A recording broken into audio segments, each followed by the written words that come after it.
La géopolitique commande la politique et c'est une affaire sérieuse.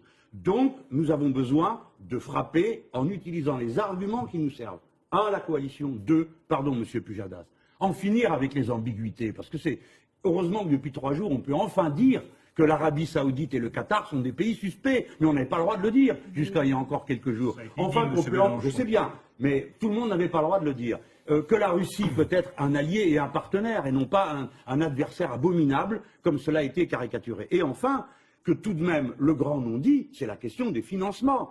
Monsieur Urvoas, vous êtes membre du Parti socialiste et de l'Internationale socialiste. Le Parti socialiste turc, pas moi, le Parti socialiste turc, accuse le fils de monsieur Erdogan d'être celui qui organise la contrebande du pétrole clandestin qui vient de Daesh. Alors, qu'est-ce qu'on répond à ça? Comment se fait-il que cet argent circule? Comment se fait-il? Le pétrole, ça ne s'emmène pas dans des barils, on ne vient pas avec son jerrycan, c'est des camions, c'est des tuyaux, c'est des bateaux.